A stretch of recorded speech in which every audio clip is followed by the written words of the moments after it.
Live. Everywhere. On netrootsradio.com.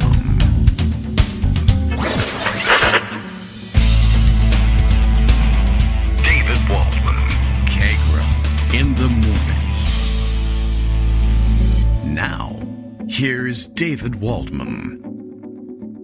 Hey, good morning, everybody. How you doing? It is Thursday, July 9th, 2026. Time for another show. Time for another transatlantic alliance, because we've lost the one that we had. Too bad about that.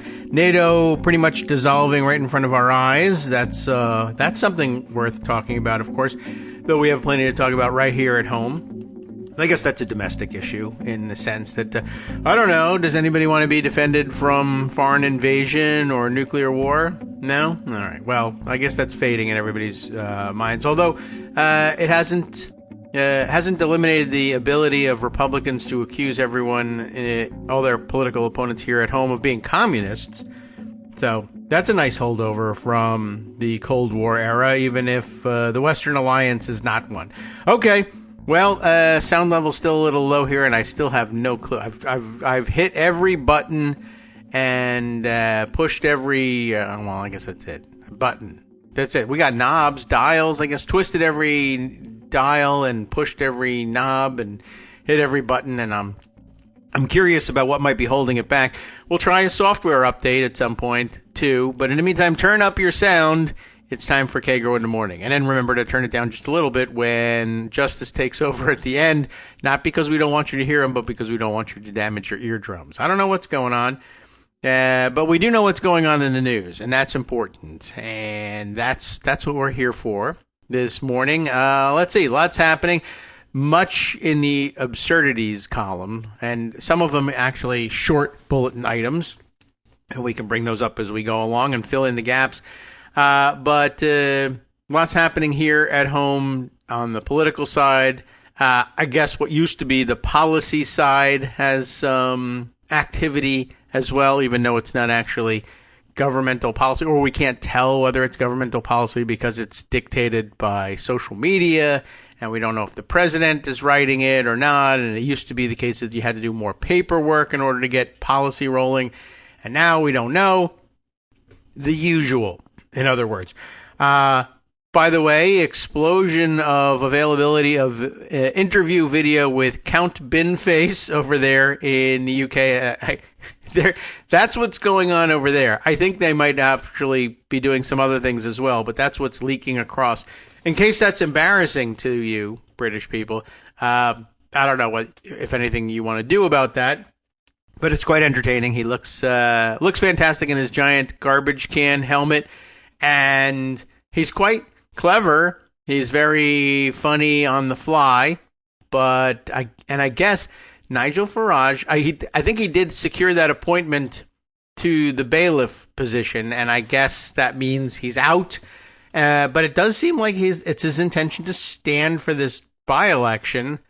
I don't know how much time they have to make up their minds, other candidates, to get in.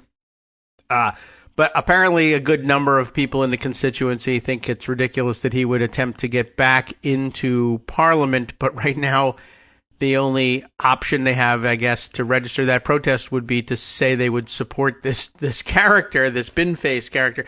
But it's funny watching him get interviewed on TV over there, and they don't know exactly how to treat him. So you get a lot of comic relief for a little while, and then I guess at some point, somebody's got to say, if we don't want to reelect Farage, and I don't know, maybe Clacton does.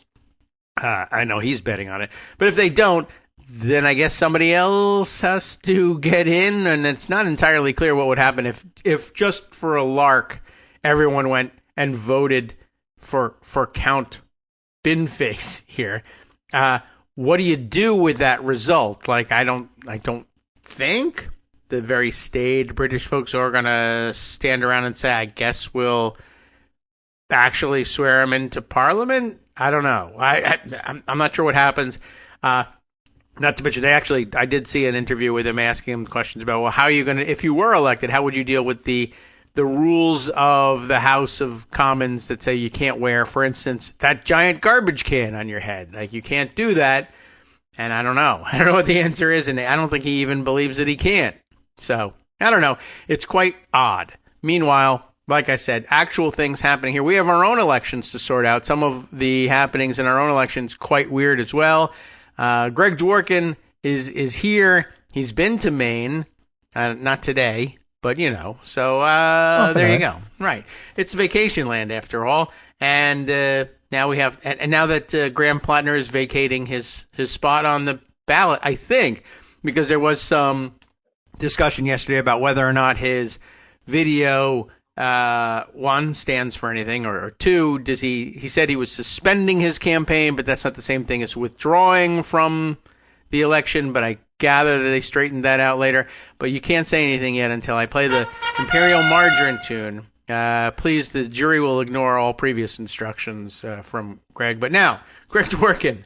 Hurrah. Yes. So the thing is, Platner ended his campaign. Yes. By suspending it, he's still eligible for funds if people want to give him money. Oh, yeah. Oh, me too. If you withdraw, me too. You're out. Yeah. No more money for you.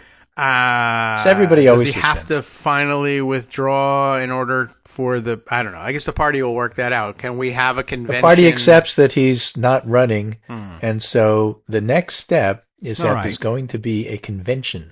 Maine Democrats plan convention to replace scandal hit Graham Platner.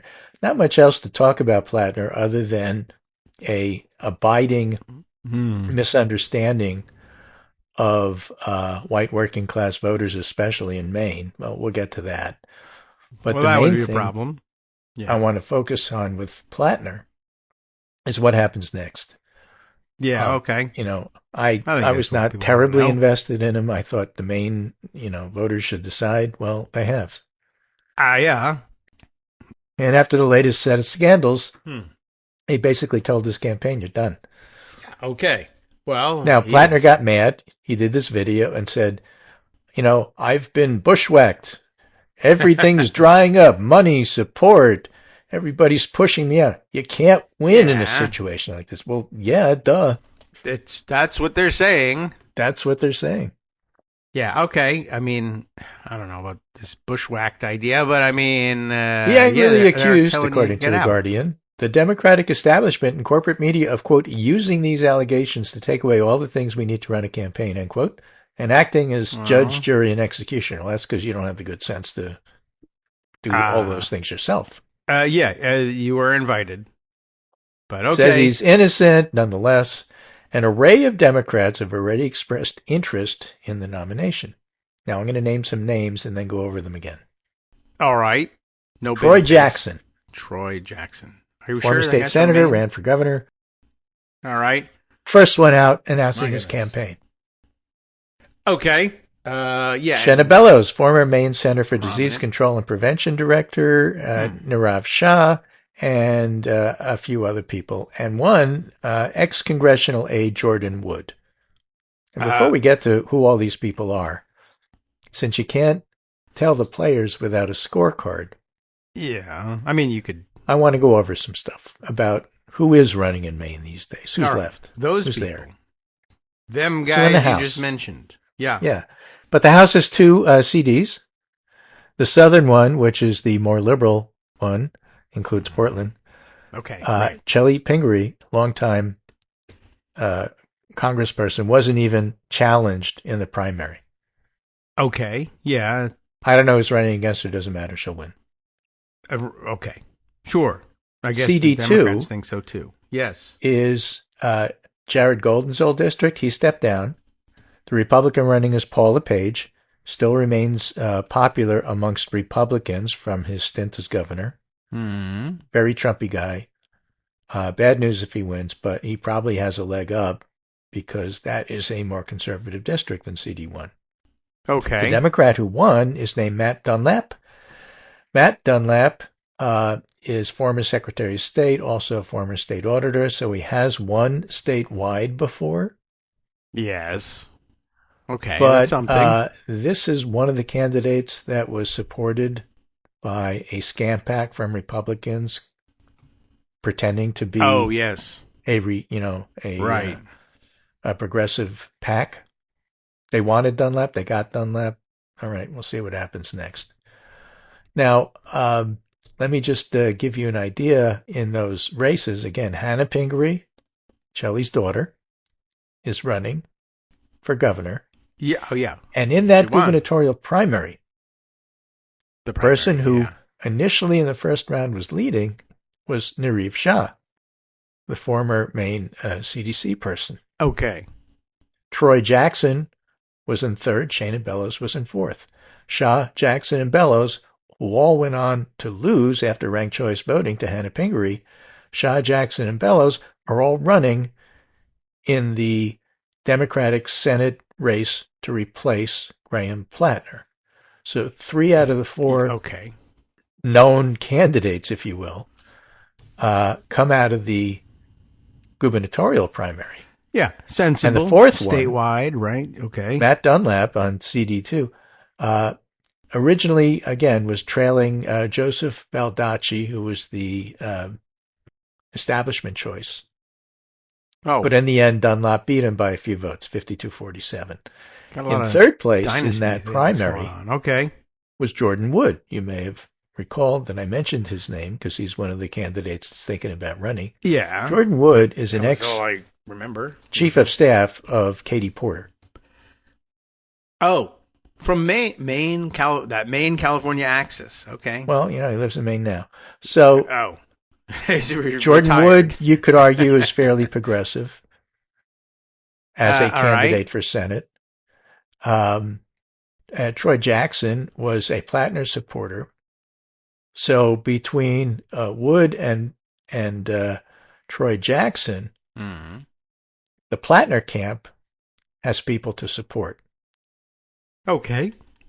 Nareeb Shah certainly would be supported by the establishment, as would Shana Bellows if she decides to run. So the factions probably won't coalesce around a single candidate until this convention. Wonderful. But after the convention, they ought to be able to. That's the idea of a convention, I guess. That's the idea. And then just to put a fine point on it, this is a poll done for the Jackson camp by PPP, Public Policy Polling. And I don't see the dates of the poll, but the published date was July 8th. Susan Collins beats Graham Platner by 5. It was July 7th, post-scandal. Susan Collins beats Platner by 5. Susan Collins beats Janice Mills by 11. And in this poll, Troy Jackson beats Susan Collins by 5. Okay. Hardly definitive. This is a Jackson camp poll. But the point I'm trying to make is that Janet Mills would have been doomed. Platner was on his way to just losing. I guess and eventually. A replacement candidate who's a generic Democrat still has a reasonable chance of beating Collins. So that race is not over. That's the point I'm trying to make. Well, we'd be willing to elect a Democrat. Just don't tell us who. I guess. Well, just not eventually that one. we'll have to. I guess. I mean, the entire Democratic Party in Maine is like, we want to elect a Democrat, just not that one. I guess so. We'll have to, and we have to now test them one at a time to make sure. Exactly right. Okay, great. Well, running out of time. All right. So Platner issued his video, not reviewed all that well, but I don't know how much the video counts. But he says he's out, and now convention. We were wondering what they were going to do, and they're going to try and bring everybody together. Yeah, I guess so. They have to do it before July 27th. I'm confident they will. Yeah, you could. They'll work out the details. The party already told Platner, you don't get to pick, your successor. We will. And yes, that's great. That's what something he was holding out for, and it's kind of like, Well, we said it was going to fail. You don't call the shots. All right. Yeah. Losers don't call the shots. Okay. So, they can put together a convention before July 27th. You just got to find yourself a venue. Someone's got control of a venue somewhere and some deposit money. Maybe the catering isn't great, but you can definitely get together for a day. Right. So, again, just to put things in perspective in terms of where Maine stands. Yes. This is a poll of the governor's race, not the Senate race. Poll of Maine governor's race gives Hannah Pingree a comfortable lead over Republican Bobby Charles. 50-36. Another two-name guy. Okay, Bobby Charles. Who? So Bobby Charles is the Republican nominee for governor. He will lose to Hannah Pingree. Great. Shelley Pingree will win CD1. We don't know who's going to win CD2, but Paul LePage is favored. Ew. As far as the Senate race between those candidates, totally up in the air, but at least we now have a process to figure it out. And by the way, whoever the winner is still has a chance of knocking off Collins. Okay. Are we out of Pingrees that we can't do something about LePage? Yeah, we got to, do a little bit more cloning. I guess so. All right. No distant cousins or anything. Nothing like that. Now, a follow-up for what's going on. This is tried with the a Bulwark. Baldacci. Yeah. Jonathan Cohen, July 7th. Okay. Right. And We'll get to Jonathan that. Cohen likes to write about healthcare. So Good for he you. also writes about politics in general. He's very good. Mhm. Why Mallory McMorrow's campaign didn't survive. Oh, Its demise says a lot about Maine, the Michigan. mood in Michigan and the rest of America. Probably applies to Maine as well. Okay. So she Why? started off her candidacy with promise, but it didn't work out the way she wanted on Sunday, with polls showing her well behind. McMorrow formally suspended. Again, Aha. candidates suspend so they can continue to collect money. Yeah. She said she'll endorse whoever the nominee is. Okay. I mean, She didn't it's a good specifically start. endorse Haley Stevens, who's running against Abdul El-Sayed. Right. Okay. So still working things out there, but we apparently know why she didn't make it. So Bulwark thinks they do. she first ran in 2018. She did great in terms of getting to the state Senate. All right. And in 2018, when people ran, that whole class was focused on concrete to street policy wins, the Bulwark writes. So that includes Biden-era achievements like giving the federal government new power to negotiate lower drug prices. People like Alyssa Slotkin did that. Common sense gun regulations. McMorrow was for that at state level. But the political landscape changed. And now the energy is with progressives who don't have a lot of patience for incremental change. And that's really part of the problem here. Okay. Now, you can say things are so bad, we don't have time for incremental change. You could say it. But that'll also mean that people who are not up for incremental change are not likely to wind up supporting moderates. Mm-hmm. They don't want to, certainly. So the question comes, okay, fine. When you have a dispute like that, the proper thing to do is put it up to a vote. And what happens to the side that loses? They go away. They don't. They don't That's go part of away. the problem. Oh, all right. Right? They just get mad. Everybody gets mad. Okay. Amy Walter wrote, in 2018, the ire of the Democratic base was aimed at Sanders and Bernie bros, who looked like they sat out 2016 or they voted Trump or they otherwise didn't totally get behind Clinton. Mm-hmm. Oh, yeah. I remember when they wanted Clinton to go away, as a matter of fact. In 2026, the anger's focused on the establishment who propped up a damaged Biden and allowed Trump to succeed, which is part of the reason why the progressives just don't have any patience with the establishment who set them up, the Democratic Party up, for failure by riding with Biden. Okay. And that what else are we anger gonna hasn't do?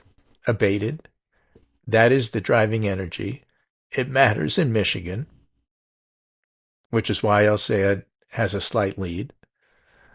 And it probably matters in Maine, and that's probably why Graham Platner had a lead. And again, if your candidate loses, what do you do? And that's going to be the mark on the table. And I was saying to David before the show, progressives are always saying, well, why are we the ones who are always being asked to suck it up and support? And the answer is because you lost. Yes, right. That's not a question people ask of the prevailing candidate. That's true. Yeah, I guess so. The better question is when they ask, now that we've won, and on occasions where they do, how is it that all of the national newspapers are profiling the people who lost, talking about not sucking it up and either finding a way to get back on the ballot or sideline the person who did win. That does happen, but that, see the earlier discussion about people getting mad when their candidate loses. That seems to be endemic. Right. Well, politics ain't beanball. Right. And so if you win, like Zoran Mamdani did, sometimes what you try to do is basically wipe out your opposition. Yeah. Wow. Okay. But again, what is your basic interest in this? Are you trying to beat Republicans? You don't do that in swing districts. That's why Mike Lawler's in trouble in New York 17. Okay. But in solidly blue districts, you can do that, and that's fine. I guess you'll that's wind up true. winning. Right. And if you do, then then you can demonstrate to everyone that you can govern afterwards, and that's nice. In any case, Don't be scared going anymore. back to the bulwark in Michigan. Okay. Many progressives say they want a Medicare for all system, not a supercharged version of Obamacare with a public option. They want to abolish ICE, not just reform it. And in the case of the issue that's arguably inflamed Democrats and progressives more than any other this time round, that's why we talked about Rahm Emanuel's speech yesterday, they want a cutoff of support for Israel, not just a tougher posture toward the Netanyahu government. And El Sayed represents all of these things. He co-wrote a book on Medicare for All. He was criticizing Israeli treatment of Palestinians long before October 7th. And he puts his positions into a broader critique of the two parties as corrupted by money. So he's the leader in that regard. And the problem is Haley Stevens was running as the establishment person, and McMorrow simply didn't have a lane to run on. She couldn't pull El Sayed voters. Yes. And she was unwilling to totally attack Stevens. And I think what she was hoping for is that El Sayed and Stevens would attack each other, and then she sort of surfaced as the compromise candidate. It just didn't work out that way. Yeah, I mean, my guess is probably if you're looking for somebody who's maybe a little bit more progressive or a little bit more or a fresher face than Stevens, but you're afraid of El Sayed, but you didn't want to say this much, then you can land on me. But it just turns out that people weren't afraid of Sayed. So, okay. Now, El Sayed is simply a better candidate. And so that's part of the thing, too. Yeah. Well, that's much somebody more to not be afraid of is a good candidate. Yeah. And Stevens is very stiff. So, again, unclear what will happen. Won't know till the 4th, but that's the story there. Right. Well, good. I don't know what lesson to learn from the Bulwark's article, although it's interesting to dissect what happened in Michigan. Yeah. All right. Not everything has to be a lesson for future candidates, I guess. Well, this goes back. Is it one? I don't see I it. think there is a generic lesson. You know whom I'm reminded of? No. Ted Kennedy. Why?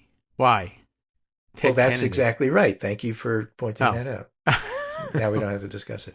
When Ted Kennedy ran for president, he couldn't answer the question. Why? Okay, I got you. All right.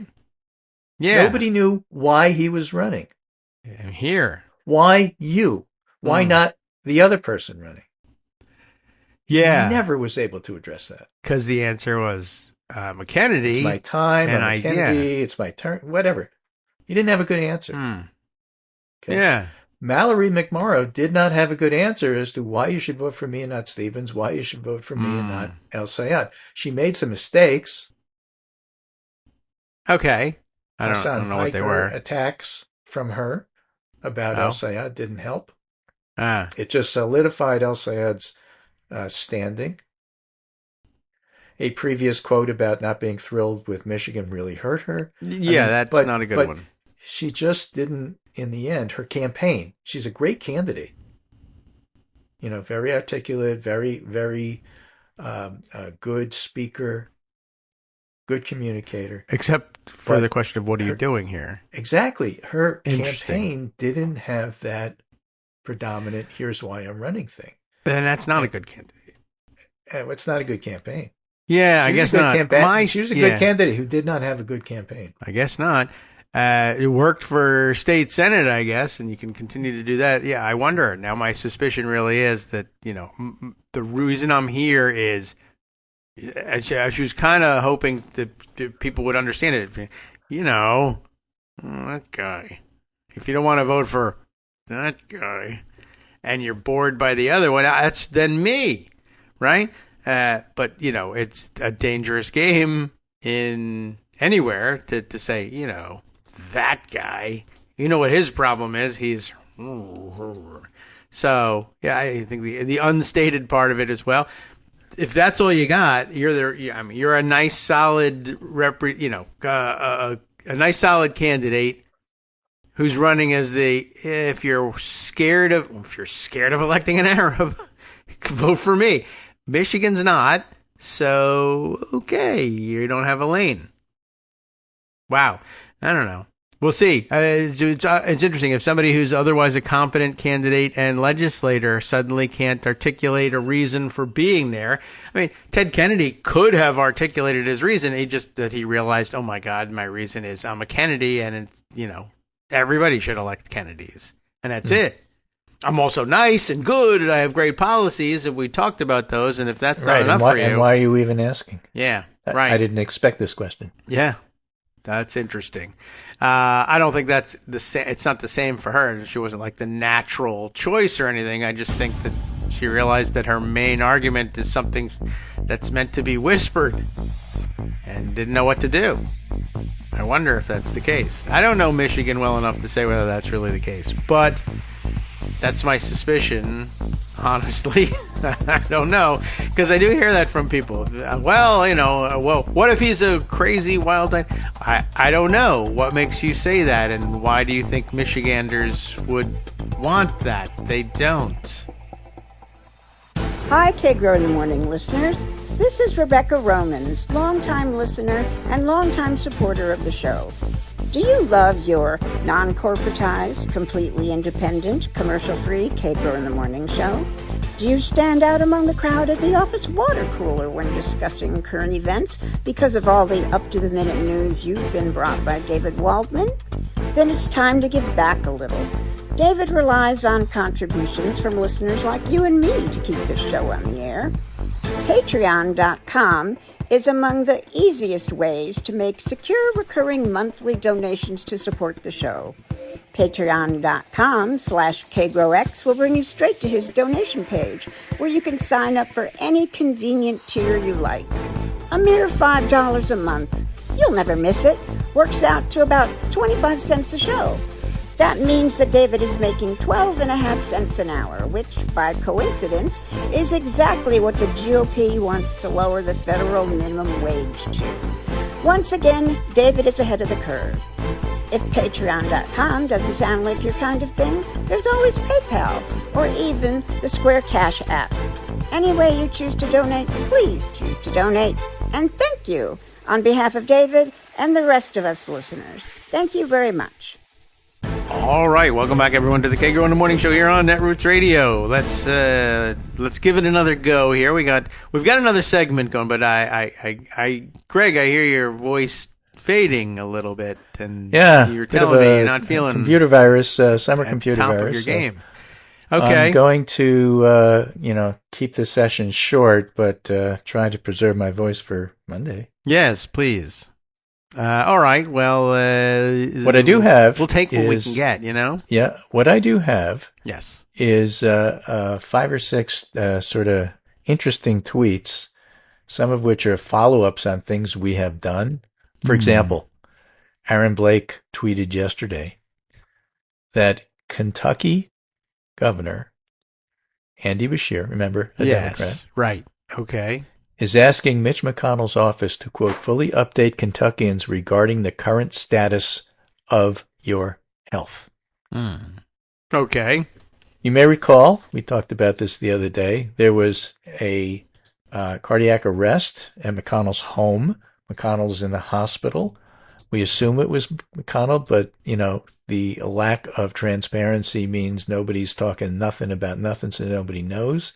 The rumors about McConnell not being well were so profound, and the people trying to defend McConnell saying, I spoke to him for 20 minutes and, he explained Fermat's last theorem and, fixed everything. Oh. It's just so outrageous, and you can't trust anybody who says they spoke to McConnell. So Beshear said, you owe it to us to tell us what's going on. Dear Senator McConnell, over the last several weeks, Kentuckians have grown increasingly concerned about the current state of your health and well-being and ability to hold office in the United States Senate. As governor, I request you fully update Kentuckians regarding the current status of your health. As public office holders, we have made a commitment in our constituents to do best to represent them and always to be transparent. I believe this requires clear communication about one's ability to serve. We wish you a safe and speedy recovery, Andy Beshear.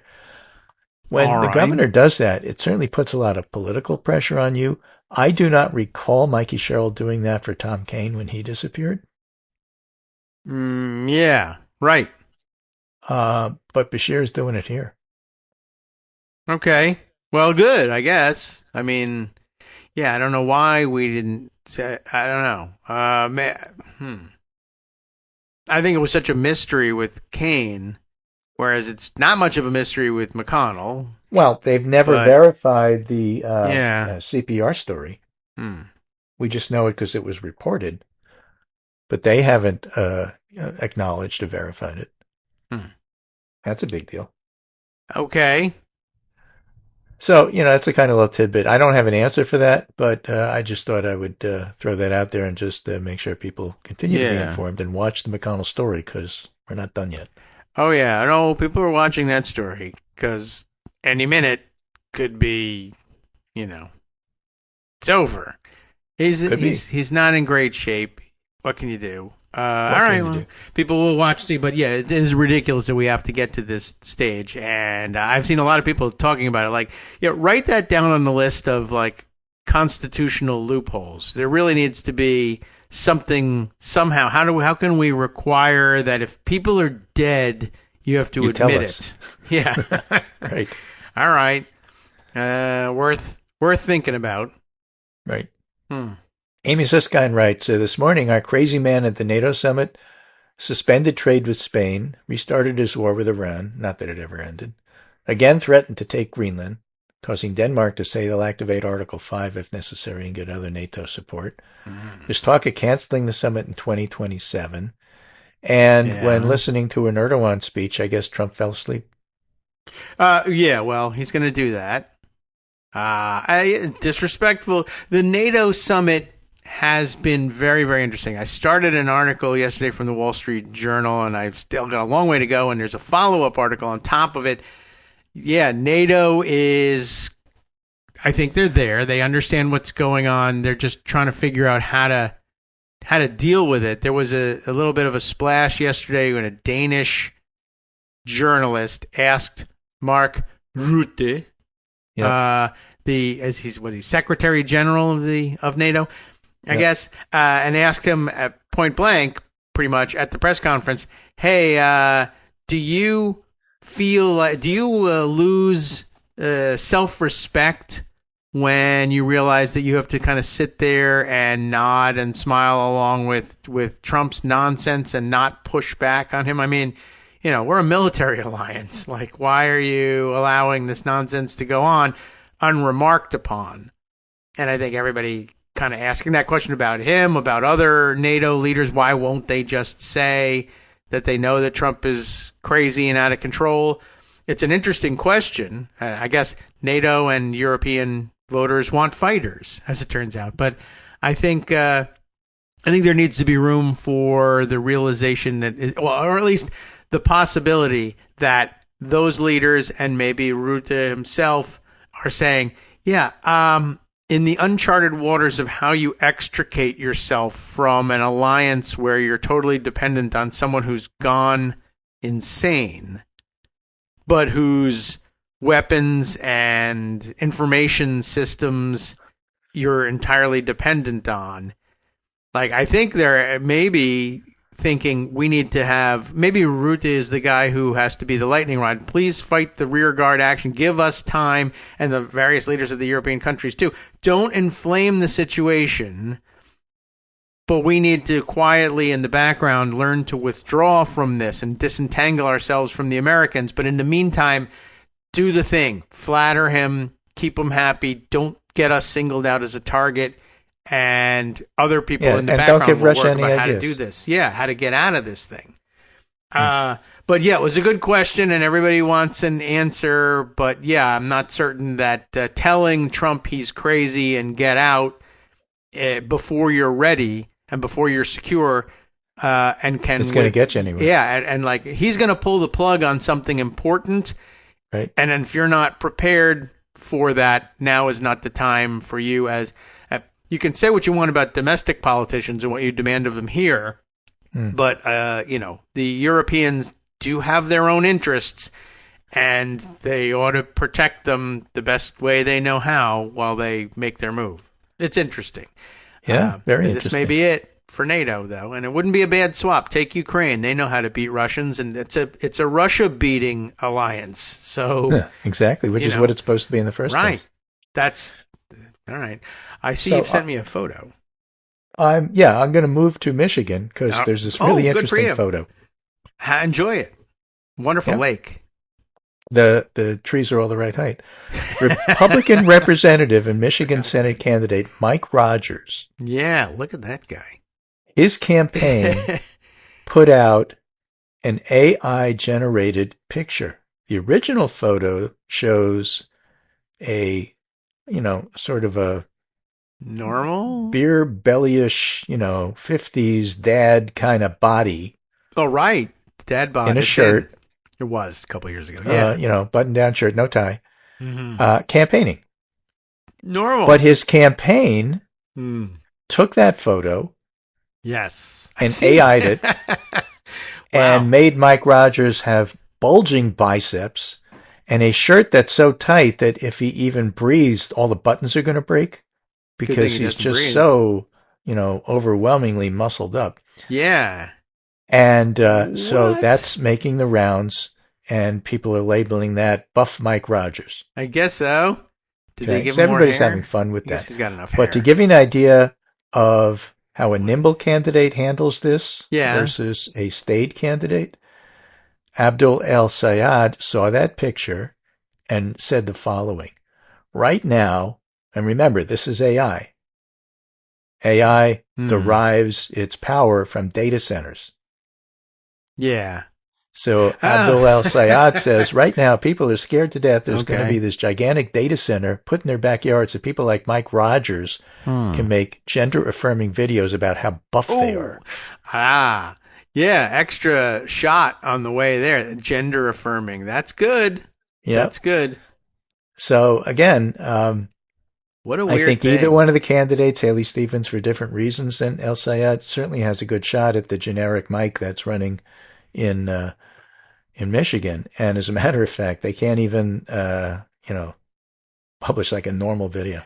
Yeah. Everybody has to look like Arnie Schwarzenegger. I don't get it. Yeah, I don't know what the context of it is. I assume that if pressed, they would say, it's a joke, which I guess it could be. But, you don't want to flirt with suspicions about AI if you don't have to. And was it a good joke? I guess not. I don't know. All right. I mean, I guess if they were trying to say, well, he's a muscular candidate. Get it? Ha-ha. Yeah. I don't get it, actually. And I don't know what you're talking about. I think they also gave him a nicer belt somehow in this photo. I can see the belt buckle in picture, and maybe it's just belly is overhanging the belt buckle in the first one, but it's catching the sunlight. So the last video I'm just going to describe because it's a bit of a palate cleanser, but it's kind of funny. All right. You may recall there's some soccer going on. Yeah, not for us. And one of the soccer teams that's playing is from Norway. Yes. The Vikings. Yow. And they have this thing where the fans do what they call the Viking row. I mean, if you can imagine a galley with, everybody doing their job. Not a Roman galley where it's slaves, but, a Viking warship. Yes, they're paid the socialist wage. It's good. Right. So that's the thing. Norway's associated with this Viking row. So what I sent you is an ad from Scandinavian Airlines. Ah. It's a plane flying overhead. Yeah. But sticking out of every one of the windows is an oar. And so the plane has this entire bank of, Viking row going on as it moves from place to place. Yeah. Which is great marketing by Internet. All right. Yeah, good. Nimble marketing. We like that. Oh, I can see it. Okay. Are they making the I don't have to turn it down. There you go. Right? So they're doing the Viking row. Moving forward. Yeah. Very cool. Good job. Okay, cool. Although, again, interesting. How are they They just need to be facing the other way, I think. But there we go. They've got it. All right, so presumably the seats are facing the other direction inside the plane. You just can't tell. The oars are moving the correct direction. Yeah. So good. That's nice. And I like that they're doing the who's on first thing. Yeah. Anyway, So that's it for me. Who? Okay. Yeah, all right. Well, thank you for your time. I hope you can have a restful and relaxing weekend and can recover. Your voice sounds pretty good. Yeah, I just don't want to make it worse. Yeah. So, all right. Well, before it gets better. Right. Sure. Good thing. Good idea. And, of course, congressional weekend makes a lot of sense. Thursday's a good day to go early, I guess. All right. You can sit back, relax, and watch France and Morocco today at 4 p.m. if you like. No tension France there. France is always fun. France and Morocco, very close and friendly folks now. Yeah. And tomorrow, Spain and Belgium. Who's left? Look, it's right on the screen because you've sent me a link in X. And congratulations to the Swiss for Tobler-poning their opponents and making it on into the next round. So very exciting. And anyway, terrific. Thank you, Greg. That's it for me, though, and I will Columbia, wind up right. seeing you Monday. Okay, very good. Rest up. Thanks for your help and giving us a great start on Thursday. All right, we'll take it from here. It was a very exciting result, Switzerland and Colombia. I did watch that one and ended in penalty kicks and, tense and right up to the last moment, kind of everything you want out of that. And terrific. Everyone loves Swiss Miss Instant Cocoa, which really doesn't have anything to do with Switzerland. But what else have we got? Fondue, Toblerone watches, I guess. Terrific. Wonderful. Everybody get one for if you win the big contest. I don't know. And that's it for humorous stereotypes. You can get away with that one for the Swiss, not going there for Colombia because that ends up being insulting. And after all, they gave it their best.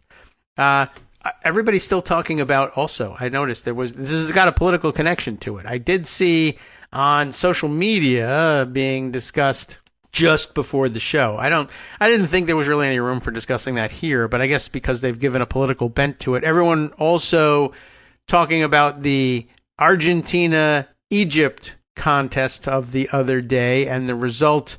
I did watch that one too. I know what they're talking about. Egypt got robbed in a way, having a goal disallowed. And remember, the miraculous, and it is miraculous, result that Argentina was able to manufacture because they have one of the best players in the world who can manufacture things this way. Got a 3-2 win out of it with all sorts of last-minute heroics, essentially. And but I guess you could say it should have been 3-3, but then I guess other people like Argentina fans probably say, well, it really should have been 5-3 Argentina because Messi just barely missed these penalty kicks. But I mean, nothing unfair about missing a penalty kick. You missed. Like no one cheats to win. And I'm not saying that the Argentina team cheated in this. It's not what happened. But there was would have been a third Egyptian goal. In this case, it was the second Egyptian goal, or would have been the second Egyptian goal, and then it became not a goal at all, taken away on a penalty call, which, again, it did happen. It brings VAR back into it, if everybody is interested in that.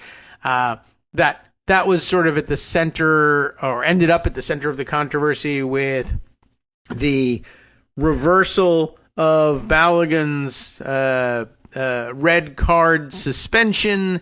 And the argument, I think we mentioned the other day, that I had heard an argument that made a certain amount of sense, and then we didn't get around to explaining what the argument was. And now I don't have any article in front of me to do it with. But the idea was, for a couple of days after the red card was awarded, and he did leave the game that he was carded in, so, it's not like that was under dispute, but they managed to win it regardless, which is a good show. And anyway, so for a couple days following, everybody said, well, the thing is, there's no appeal mechanism. This is a process story, so we're doing it. No appeal mechanism for getting the red card suspension reversed. So what are you going to do? And the next thing we heard, we have Trump meddling and people saying, he's going to call in some kind of a corrupt favor and get the suspension reversed. Then the suspension was reversed, and everybody said, that must be it then, the corrupt meddling. And I'm not sure that it was. I don't know what else it would be. But then I heard a story about what it might in fact be. But it doesn't matter, because the world is more inclined to believe the Trump corrupt meddling thing for a number of reasons. One, it's easier. And two, Trump corrupt meddling. Of course, it has to be the case. And it might, in fact, be the case, because Infantino and more or less the entire FIFA leadership has always kind of been corrupt. I mean, his predecessor, what was his name? Sepp Blatter, I think, right? Both, the whole structure apparently under investigation for years on corruption charges. And we've covered that on the show. And the weird, particularly the weird CONCACAF people who lived in Trump Tower. There's been a connection for a long time. And then recently, just before the current Cup competition started, there was a splash briefly in the paper about, FIFA, not only giving him the Peace Prize thing, which is absurd, and allowing him to steal the other trophy. And I mean, all sorts of nonsense. But then they opened an office. FIFA opened an office in Trump Tower, and everybody said, see, they're obviously, they're wise to the fact that Trump is easily bribed and therefore swayed. So, of course, they're opening an office in Trump Tower, except they've always had an office in Trump Tower. I know always, because they closed it for a little while and then they reopened it. But it's in the same space as it once was, which also lets you know nobody was ever interested in leasing the 17th floor. The Trump Tower is, a garbage compactor now at this point, and just a total mess and not a moneymaker. It maybe never was. But anyhow, their relationship, to the extent that there's a corrupt one, goes back quite a ways. It's not a new thing. Anyway, so the thought was that he intervened or, called in some kind of a favor. What kind of favor would he think he was owed? See, that's the hole in the story. It's been all taking. It's been all taken and no given, as Dolly Parton would put it. From the FIFA perspective, I'm sure they give him a trophy. They let him steal a trophy. They give him medals. They gave him a Peace Prize, all this stuff. And now he's like, well, I need to call in a favor. What favor? You don't have I don't know what's going on with that. But the explanation that I read about briefly, and I guess I'll have to make a note to see if I can go find something that, establishes that I didn't make this up. But it sounds pretty good, even if I did. That it was true that there was no mechanism for appealing the red card suspension with FIFA in the strictest sense. That there's no, there's no way you can lodge a protest and have a hearing about it. But, as with most organizations, somewhere along the line, ultimately, there's a rule somewhere that says, listen, if the ruling body, the governing body of the organization says, to hell with this, we're doing it the other way. If you've got the gavel, you can undo things. And so they used the plenary pardon power, essentially, to say, well, we're FIFA, and we say we're going to order, whoever needs to hear it, that Balogun can play. That's it. And there was precedent, and I think they said the Portuguese player, Cristiano Ronaldo, had a similar suspension reversed also by magic. So, well, did the president of Portugal bribe somebody, or, and it's to make it a parallel situation, again, to see how ridiculous it is with Trump. Did FIFA give the Portuguese government tons of emoluments and bribes and then say, oh, by the way, we owe you a favor? No, it's a soccer fan thing, and they want to involve people, and sometimes they're, like with all sports, American sports occasionally have this too, right? There's no traveling for Michael Jordan, right? Or LeBron James, so just let them do their show. People say that. I don't know if it's really true, but the people say that all the time. But here's the structure of what I heard was going on. While there was no formal process to initiate, you could always appeal to FIFA. Can you do a magic thing and undo it? Yeah, you always can. Just like you can nuclear option anything, right? But the story was that they were going to, that the U.S. soccer was going to file a legal action for what's the name of the organization? But an arbitration, for a court of arbitration for sport. It's something like that. And it's a global organization, a court that would adjudicate sports disputes. Why we have it, I don't know, but it exists. You may remember it came into play at one point during like some Olympic figure skating controversy, about wacky judges from Russia or whatever. They have such a thing, and it's real, and I guess it's got some binding power. And the threat was, we're going to appeal to them and make the claim that FIFA didn't follow its own actual rules. And I guess the claim was that the VAR video review booth improperly made use of slow motion and stop motion imaging to nail down the pictures and video that they needed to show the actual foul to the ref in order to get the red card issued to Balogun. Apparently there was no card issued on the pitch at the time, as they say, by the ref, and that the VAR guys said there should have been a foul awarded. And I guess they can do that. They can say there was a foul here and you missed it. Although that too controversial. Fans not all loving VAR all the time. And that's maybe one of the uses for VAR that they kind of disagree with. Like, let the ref call the fouls, but or you could review, is the ball in, is the ball out, or where was the spot of the foul if you want to award a free kick, things like that.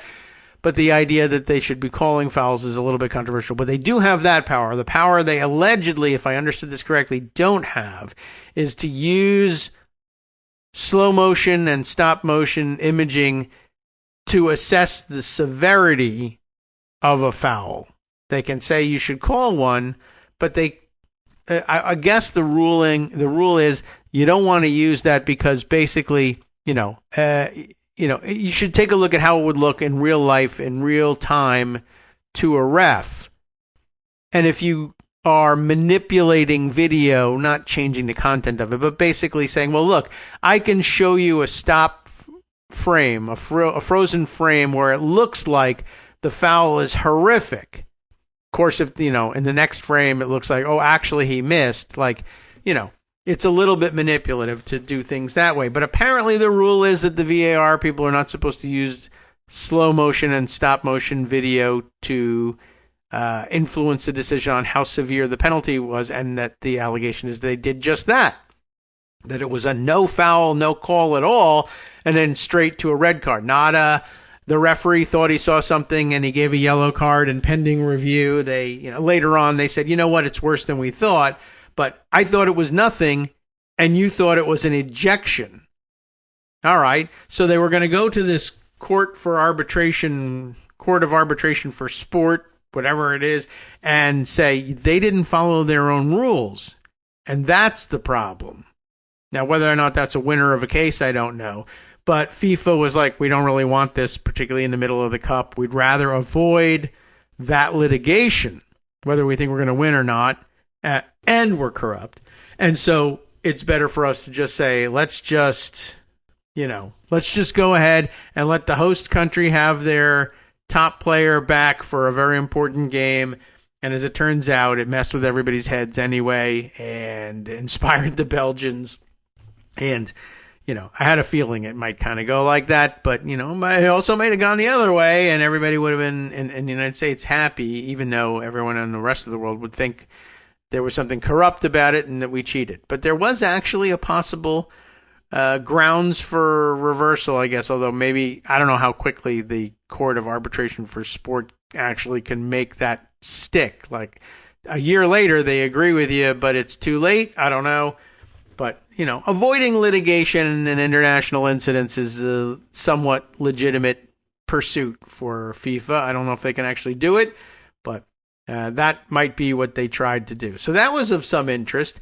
Meanwhile, I don't think the same thing applies to the question for the Egyptians because you can't reverse the result of the game. But there, too, a no call on the field, on the pitch, by the ref, a foul by the Egyptians against the Argentines and not called. But then the Egyptian team breaks away. This happens over by the Egyptian goal. They dispossess the Argentine player and go the whole length, again, the Britishism, length of the pitch. But I mean, an entire minute's worth of play, getting around, defeating the defense of the Argentine team and making engineering a brilliant goal at the other side of the field, 100 yards later, and then to have it called back, essentially, we're familiar with that in American football, called back for holding, but not something the ref called, something the VAR guys spotted, rubbed people the wrong way. All right, welcome back, everyone, to the Kagro in the Morning Show here on Netroots Radio. Let's, we're not a sports show, but we are a sports procedure show. And by the way, the reason that there was domestic political news about all this, to connect it all back, I saw on social media this morning that I guess Zoran Mandani having held a press conference in New York, ostensibly about something, actually New York related. Buses, transit, I don't know what it was, or something like that. But apparently the word was that some 4 times during the course of his discussion of the actual local issue, he made mention of Egypt getting robbed in this way. And, that would have tied the score, and then I guess they could have gone to penalty kicks and lost. You never know what's going to happen. But really, more to the point in terms of the outcome was they were leading 1-0, and it was late-ish in the game, midway through the second half, I think. And it was still 1-0, and Argentina was starting to get a little bit desperate, although, it's nothing for these guys to produce 2 goals in the final, 15 minutes of a game or whatever it was. They do that with some frequency. But had the game then gone to 2-0, I think that would have been a little bit more, worrisome. As it is, they scored and it was 1-1, and then Egypt scored again. It went to 2-1, and it was all very exciting. And then, the exciting conclusion of the game, it went from 2-1 to 2-2 to 3-2 the other way, and they win. But if they had scored that second goal and it's now 2-0, that affects the mood of the game, and it's not quite clear whether or not Argentina could have rallied from 2 down, and they then scored again later.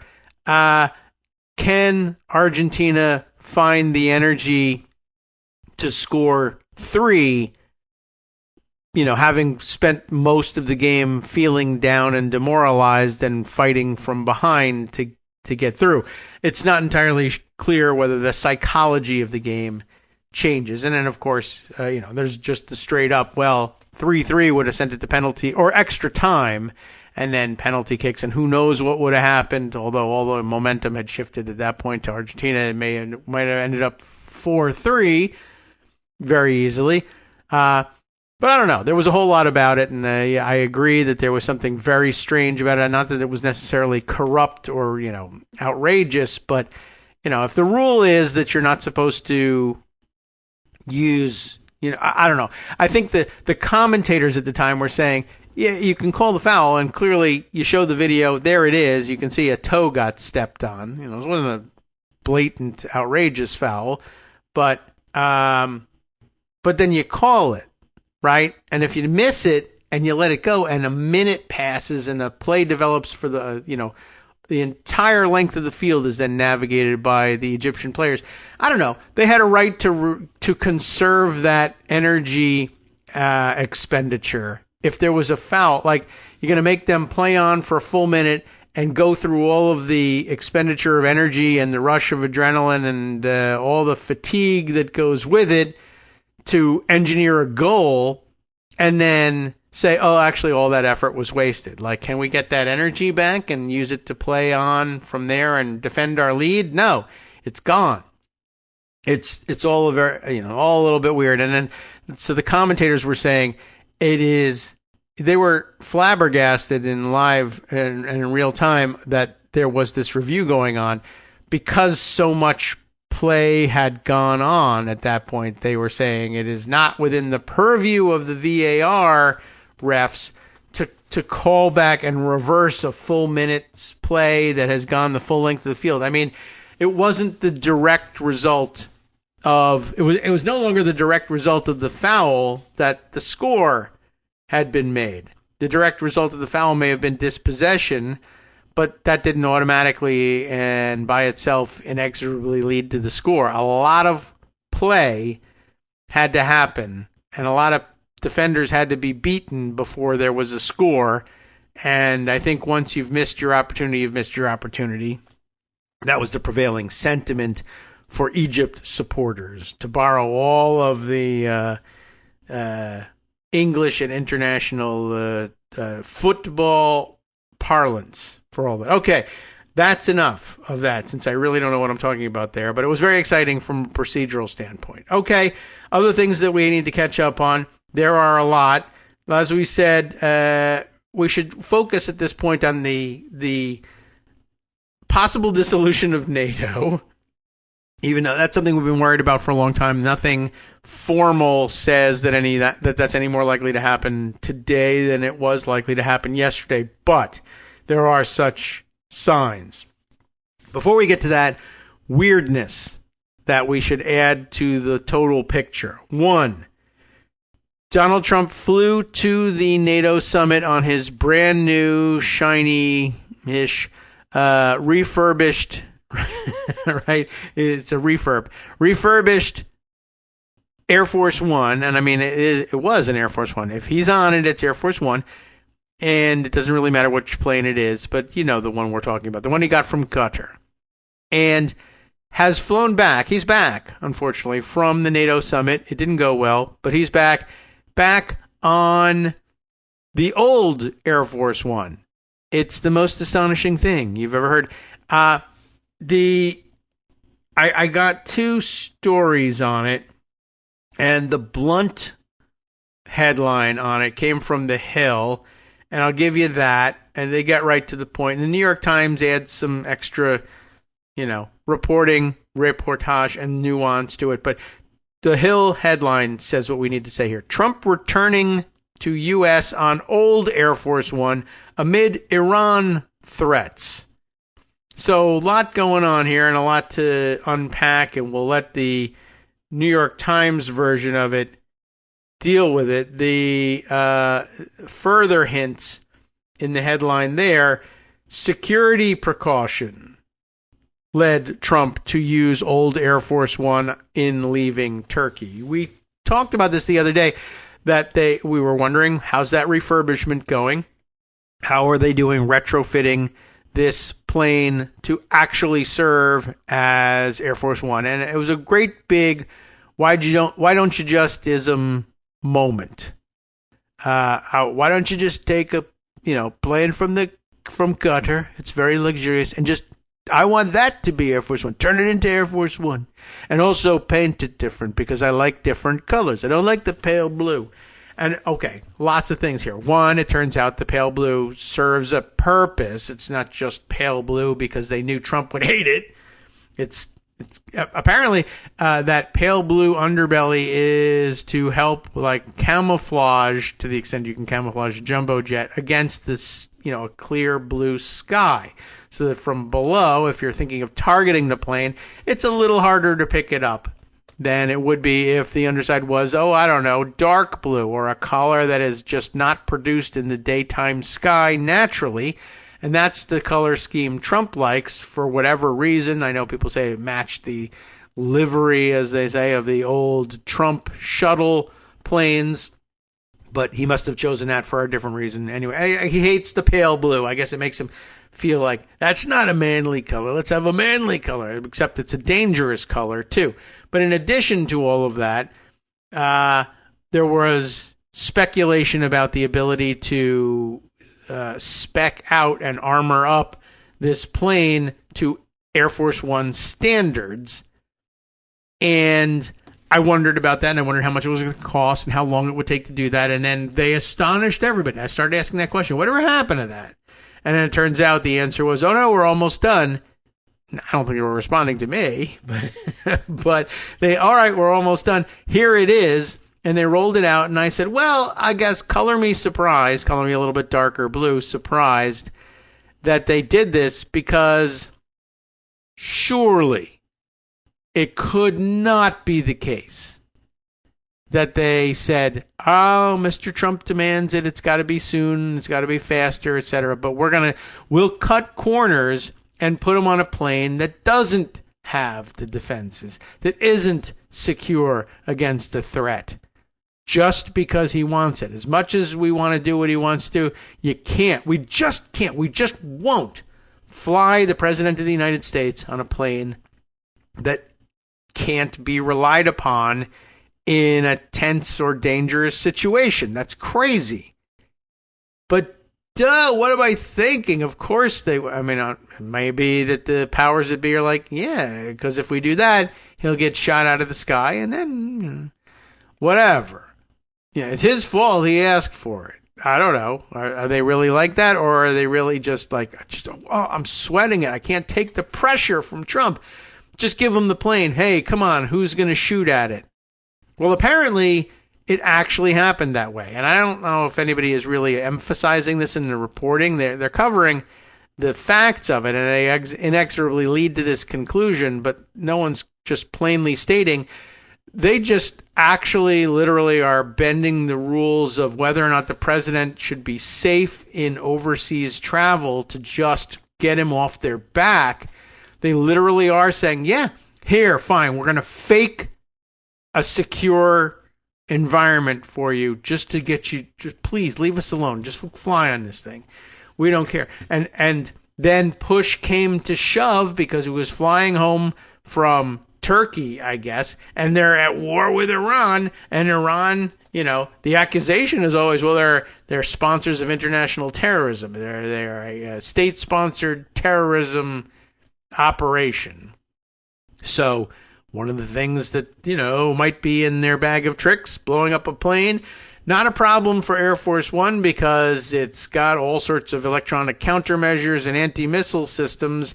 So surely if they're spending unlimited amounts of money refurbishing the Qatari plane into an Air Force One, that must be part of what they did. And it wasn't. And then when he needed to fly home under threat, he used the old plane.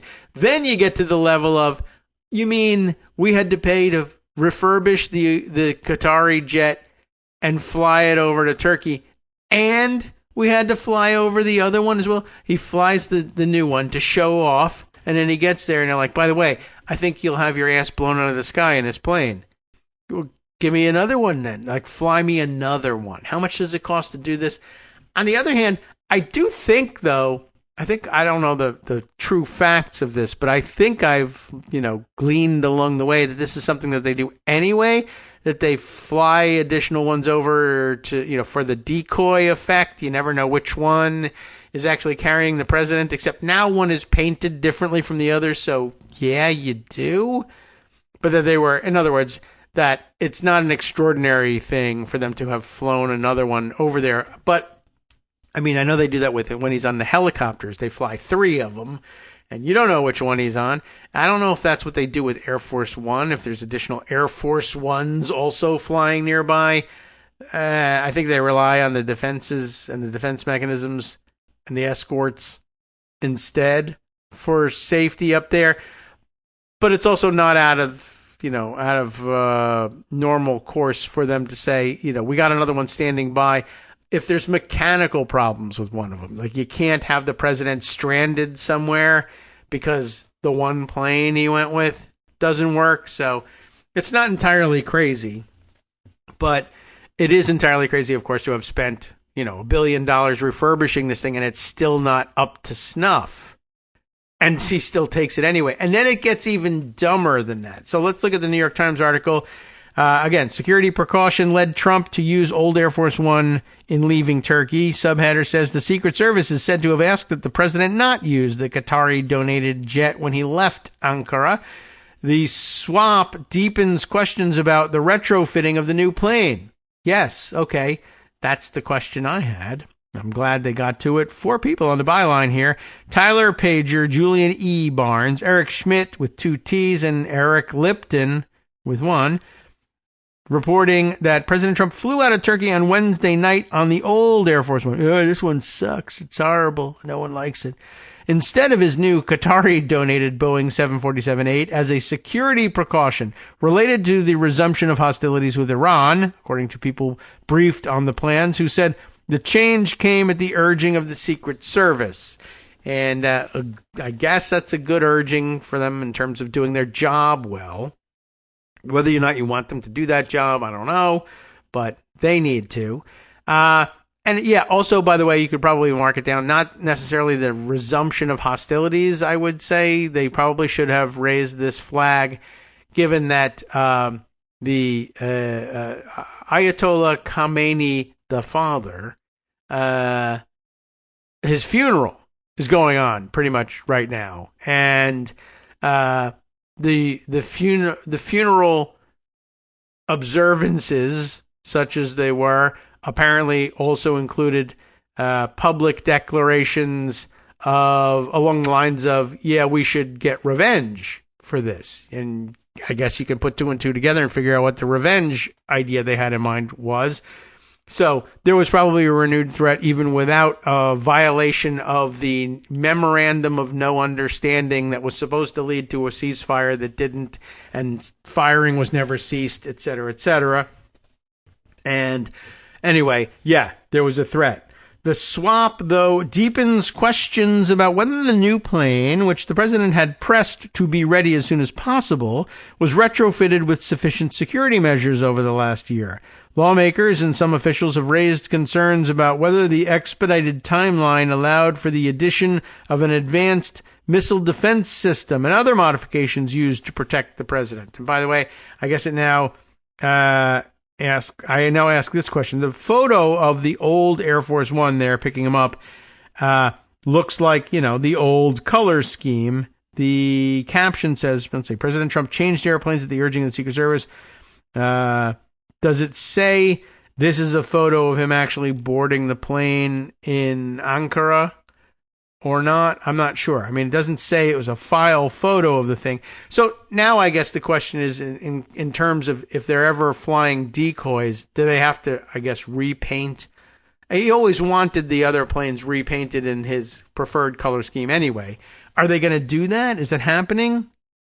Or is that decoy thing not real? Or what? Anyway, right. So the swap basically means that no one is sure whether they cut corners on security for the president on this plane, which, again, what do I care? And if he's really taking the plane with him, and that's that too ought to be, taken with a gigantic grain of salt. Then what do I care? Like, he's not going to endanger anybody else. So long as he also doesn't paint the other planes, and then we got to pay money to have them painted safe colors next time we have a different president. Anyway, lawmakers and some officials have raised concerns about whether the expedited timeline allowed for the addition of an advanced missile system and other modifications used to protect the president. In a statement, Stephen Chung, who lies about everything, professionally, that's the job he's got, said that the new Air Force One is a state-of-the-art aircraft that has been fitted with high-level security protocols that ensure the safety of the president and his staff. We're just changing planes because we feel like it, I guess. And they did come up with a stupid excuse. Are you ready for the excuse? It's coming up. As the president has said recently, there are many enemies of America who have their sights on him, and we use every tool at our disposal, including distraction and misdirection, to address those threats, he said.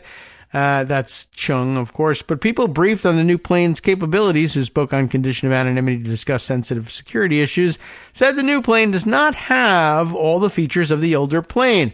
The switch in the president's aircraft when he departed Turkey was a precautionary measure made at the advice of the Secret Service and not because of a specific threat, they said. Mr. Trump, who has marveled at the luxury touches of his new jet, and he's so enamored of the belt buckles having the presidential seal on them, not that he'd be able to see them, but, that it's a weird thing to fixate on. That's like the least interesting of the luxury touches.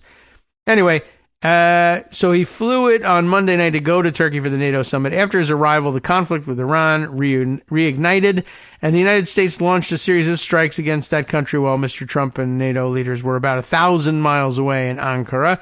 The president on Wednesday denied that the change in his aircraft was made because of security concerns, which of course means it was because of security concerns. Instead, he asserted that the swap, are you ready for this one?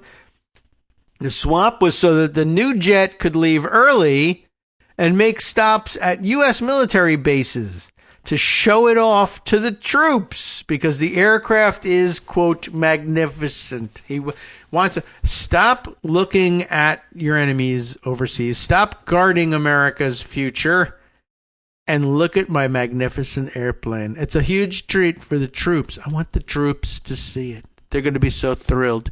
They're going to say, I love that this is where my president zones out and takes Adderall, and it's so beautiful. And it's Air Force. And now I'm not in the Air Force, but I'm very proud of the Air Force's new plane that doesn't have anything to do with the actual, fighting Air Force, because I'm in the Army, and that starts with A, and it also has guns. Sensible stuff. But when pressed by reporters in Ankara about the reason for the change, Mr. Trump also repeatedly noted that he was Iran's number one target and referred at one point to having seen or been briefed on a list of Tehran's targets in recent days. Do they want to kill you? Yeah. You didn't need a briefing to know that. That's true. Earlier Wednesday, Mr. Trump wrote in a social media post that he would fly aboard the older aircraft, ready for this one, for old time's sake, which is a great excuse, I think. He'll fly it out of Ankara so that the newer plane could be shown off at Mildenhall Air Force Base in England to give U.S. troops, quote, a chance to tour the aircraft. Sure. The Secret Service declined to comment, referring to the president's post as the explanation for the change. Just, hey man, we just work here. When Mr. Trump departed Ankara, he boarded the old aircraft unusually quickly, before the journalists traveling with him could watch or photograph him ascending the steps as they typically do. Passengers on board were also instructed to pull their window shades down before takeoff. The plane landed at Mildenhall late Wednesday night, and then the president switched to the new jet to return to Washington. I guess where they figured there was less of an Iranian threat in the neighborhood. After Mr. Trump departed, he told reporters that they had probably been instructed to close their blinds when leaving Ankara because they were, quote, on a dangerous plane due to the threat from Iran. And that was probably really so that we can't take pictures out the window of the new jet sitting idle on the tarmac in Ankara, I would guess. Anyway, and I wonder whether the Secret Service's recommendation was, no, we need you to fly all the way home on the old plane, and he just overruled them. I can't be seen getting off of the stupid old crappy plane when I get back to America. The older plane has been widely reported to be equipped with a system designed to blind an incoming anti-aircraft missile, along with chaff that could be deployed to mislead a missile and force it off course. It is unclear how many, if any, of those capabilities have been installed in the newer plane that was donated from Qatar, which Mr. Trump has been eager to get into service. Industry and Pentagon officials have said such an extensive upgrade could cost as much as $1 billion and take up to 2 years to complete, which is why I was wondering, hey, where are they on this thing, and how long do we have to wait? And then all of a sudden, poof, there it is. Did we cut corners? You bet we cut corners. Awesome. In testimony before Congress, Troy E. Mink, M-E-I-N-K, Mink, the Air Force Secretary, really? Estimated that the modifications would run probably less than $400 million. Well, sure, if you cut all the defense mechanisms out of it, yeah. If you want to do it, that's your business. The Air Force started upgrading the 747 jetliner in the United States last summer, so 1 year's worth of work that should have taken 2. Your guess is as good as mine about whether or not they put all those defense mechanisms in there. It was done in half the time for half the cost, but the Secret Service won't let them fly on it when they think there's danger in the neighborhood. Now, that's all circumstantial evidence. You draw your own conclusions. I think they didn't put those defense mechanisms on there. Air Force officials said at the time they were modifying the jet for executive airlift support on the orders of Defense Secretary Pete Hegseth, but that all other details about the upgrade were classified. But now they're unclassified because you know what's not on there? Defense. And who overhauled it? The Department of Defense. So, yeah. The plan immediately drew criticism from some members of Congress. Of course, they're now calling it the Department of War, so maybe that's why the defense part is out. The lawmakers expressed concern that Mr. Trump would pressure the Air Force to do the work so fast that sufficient security measures would not be built into the plane, including missile defense systems or even systems to protect it from the electromagnetic effects of a nuclear blast. Another hardening issue for this new plane. And it looks like lawmakers were right. Were lawmakers smart for worrying? Not about Trump, I guess. But, in general, yes. Much of the retrofitting and refurbishing that the Air Force described took place at a Texas facility known for secret technology projects. Andrew P. Hunter, everybody look away, there's secrets here. Don't spy on this facility. Andrew P. Hunter, the former Air Force Assistant Secretary who was in charge of the Air Force One program during the Biden administration, Sleepy Joe Biden, said that a true retrofit of a 747 to prepare it to become Air Force One, like for real, would require more than a year of work. How much time did they put into it? Less than a year of work. So is it ready? You tell me. He won't fly on it out of Turkey, although he flew on it into Turkey. That is because the base plane, even if it has a luxurious interior, needs significant modifications to its physical structure to accommodate special security upgrades, work that would have taken longer than the Air Force had to retrofit a donated Qatari jet. But it's so luxurious. Yeah, well, it's going to be shot out of the sky. Then it's not luxurious. Mr. Hunter would not name the more complicated security upgrades individually because they're considered classified, but other government officials have told the New York Times that this more complex work includes advanced missile systems, defense systems rather, and hardening of the plane's wiring to protect it from an electromagnetic pulse in case there is a nuclear strike. It's unclear whether such work was done to the Qatari jet. It is no longer unclear. Okay. In the time they had, they would be able to accommodate communications upgrades, Mr. Hunter said, referring to vital security equipment that allows the president to be in contact at all times, but not anything that would require significant structural work. Mr. Hunter added, to do a full Air Force One equivalent upgrade does require structural modifications.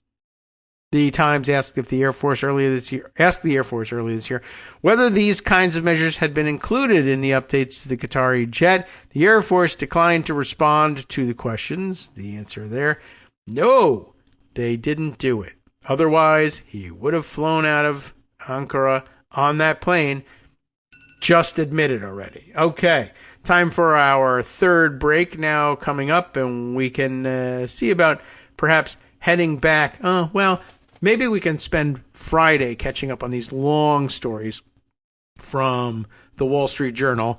but maybe we'll proceed a little bit more on the one we were reading yesterday. But there is one more weird, funky footnote to the NATO debacle that I guess I feel like we've got to add, and we'll do that afterwards. And then we'll see how much time we have for the Wall Street Journal. That'll show you, Wall Street Journal.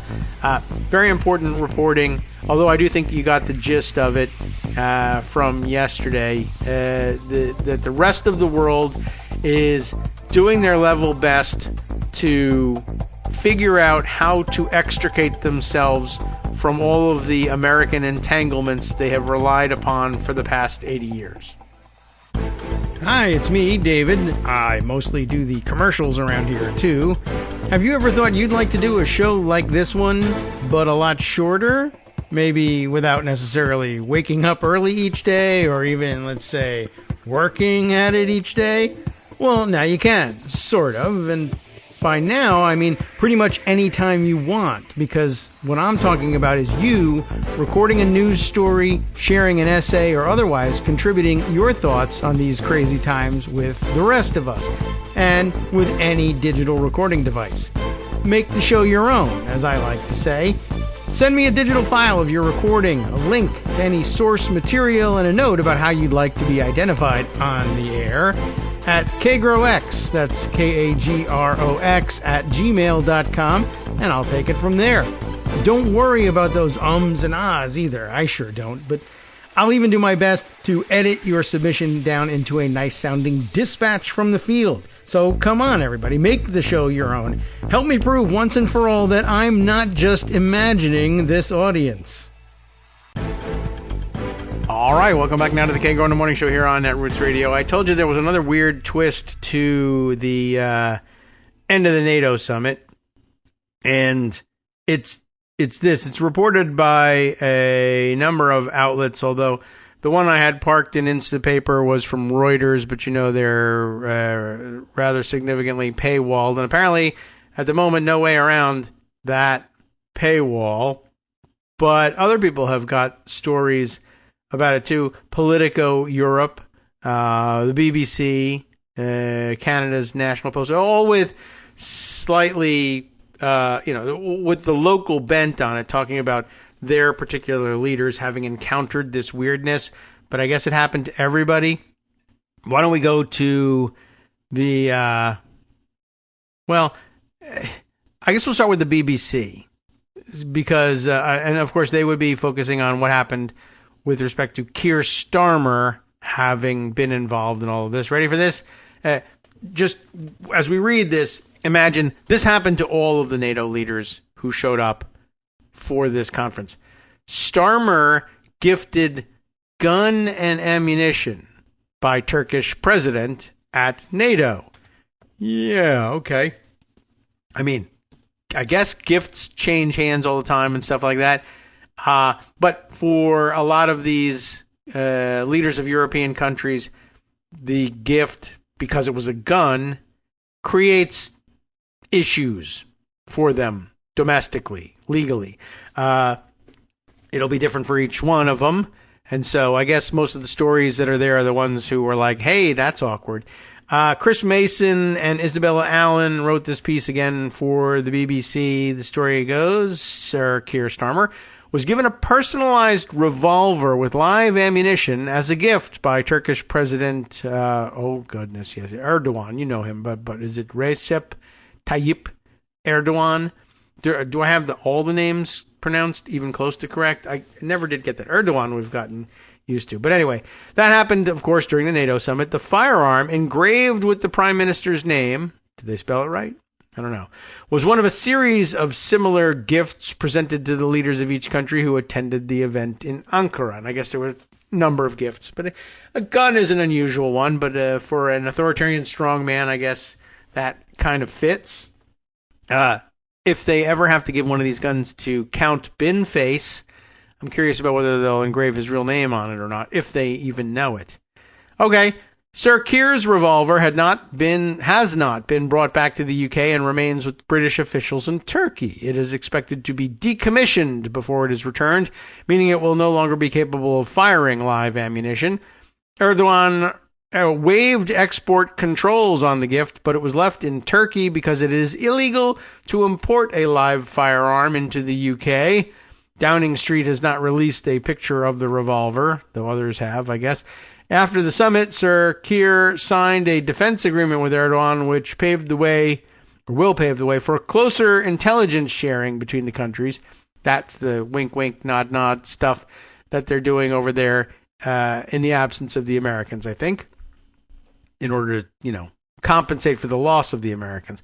Speaking after the summit, Sir Keir said he believed the alliance was stronger and more united following the gathering, and that could still be true even without the United States in it.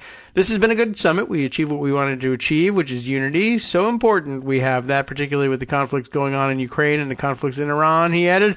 It will be Sir Keir's last major international event after he announced his resignation last month. You're allowed to resign as prime minister, I guess, just not as can you resign as PM? Yes. Can you resign as MP? No. Apparently not. We learned that just the other day. Now, that's the BBC story on it. And I guess let me park that in Instapaper and then go back to the search. So there's one from Politico Europe, and the headline there is von der Leyen and Costa gifted guns by Erdogan at NATO summit. I imagine the story is similar and the complications similar. Let's see. But overall, top European leaders attending this conference were given engraved pistols and live ammunition as a leaving gift. An interesting usage of that. A leaving gift. A parting gift, we might say here in America. This time of the story of giving one of these guns to European Commission President Ursula von der Leyen and European Council President Antonio Costa. And what happens there with those guys? Well, we will follow Belgian procedures in bringing it back to Belgium, and then we'll store it in line with the security requirements imposed by the General Secretariat of the Council. So everybody has their own procedure for what to do with this awkward gift. However, it does say down here, the top-of-the-range ceremonial pistols are likely to fall foul of strict limits on the value of gifts and are unlikely to be kept personally by the recipients, said one of the officials who was talking about what they're going to do with this crazy, stupid things. Other European leaders, including outgoing British Prime Minister Keir Starmer and Dutch Prime Minister Rob, I guess, Jetten, J-E-T-T, for us here in America, E-N, said publicly they would leave their pistols in Turkey to be decommissioned before they're brought home. So some people could bring them, but they had to turn them over to officialdom because they're not allowed to keep those gifts. Others had to leave them in country to be neutralized before they're able to bring them home. What else have we got? Reuters story, which I can't get to. National Post, the Canadian story, saying, headline here, what Mark Carney plans to do with the engraved gun and ammunition gifted by, it doesn't continue, but you know who gifted it. And then the Turkey story here in Turkey Today, I'm a little bit curious. I mean, by the way, the gun laws are not as strict in Canada. So are we concerned with what he's going to do? For him, it is being transferred to the Royal Canadian Mounted Police to be decommissioned, and the ammunition accompanying the gift remained in Turkey. So a good compromise there. Leave the ammunition in Turkey, take the gun home, give it to the Mounties to decommission.